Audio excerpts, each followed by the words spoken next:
How's it going, guys, and welcome to Game Involved. I'm Shifty Cow, and in today's video we're going to be talking about one of the best PDWs after the spring patch in Battlefield 4. Now before we get into it, if you guys do go on to enjoy the video, be sure to leave a like down below, and if you're new to the channel, be sure to hit that subscribe button as we do post Battlefield content daily. So hopping right into it, when the spring patch came out, it brought in a ton of different content, some netcode improvements, and of course some well-needed balance. And most notably, there have been changes in the PDWs and the shotgun department, and today we're going to be talking about PDWs. Now, beforehand, PDWs were pretty bad. They really could not do any damage at range, they didn't really dominate at close, and they were pretty much just useless. You could use them for a challenge weapon, but other than that, you really would not see people using it unless they just really loved that weapon. So after the patch, they actually adjusted it so their minimum and maximum range has been extended out, so they're going to be a lot more viable. They haven't really bumped up the fire rate too much. They've done kind of personal adjustments for each weapon, but overall you're really going to notice a lot more damage at range, and that's going to be one of the biggest factors that actually makes people want to use the PDWs. So getting into the CBJ,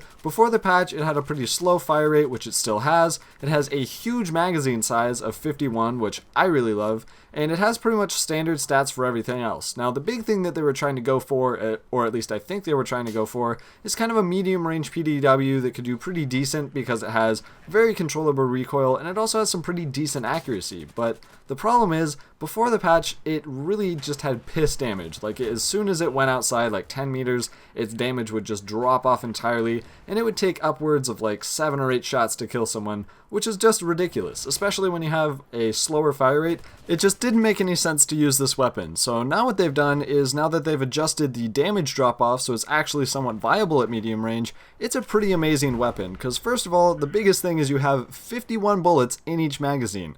Now for a PDW, that is insane. That's pretty much like a small LMG, and for some of the machine guns, it's pretty impressive, especially when you have a pretty decent time to kill, and it does take a couple more rounds than most other weapons to kill because it is a PDW, but overall, this thing still is an amazing weapon right now. You can get a lot of different kills, and throughout this gameplay you're watching, most of this was all in one life. I did have to do some cutting because it was kind of slow and boring to watch, but a lot of this was all one life, and it was really just insane how good this thing is right now. Now, I'm not going to go out and say that this gun is the best PDW after the patch, but it is definitely up there. It's really good at medium range, it can still do very well at close, and even on some long range shots, if you're patient enough to deal with all the hit markers, you can still get some pretty nice rangy shots. Now, don't think it's overpowered, because you're still going to get outgunned very easily at close range by fast firing weapons like the AEK, FAMAS. Those weapons are still going to melt you very quickly, but it's definitely a very awesome weapon. It's got 50 bullets, which I really enjoy,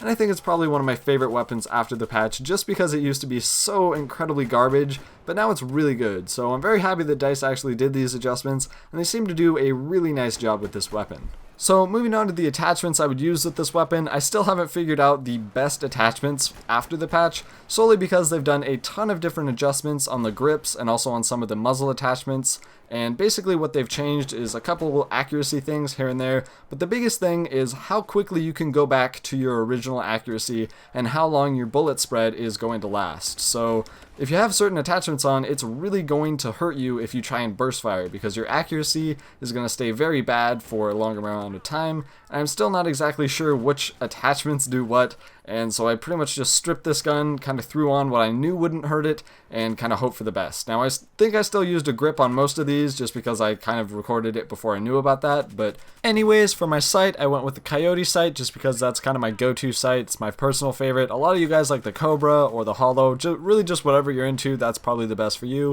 And then I also threw on a suppressor because it is a PDW, so anything at extreme ranges you're not going to be shooting at, so I just decided, you know what, might as well stay off the minimap a bit more, and I pretty much always do that for PDWs just because you're not going to be shooting at crazy ranges where it's actually going to make a difference. So that's pretty much it for what I use for this loadout, and I really enjoy this thing right now. So if you guys want to try this out, I would highly recommend it, and if you guys do have any suggestions for weapons that are really good after the patch, be sure to tell us down in the comments below. So until next time, guys, that's pretty much it for this video. So if you did enjoy, be sure to leave a like down below, go check out our Twitter, and if you're new to the channel, be sure to hit that subscribe button, as we do post Battlefield content every single day. So until next time, guys, stay buttery.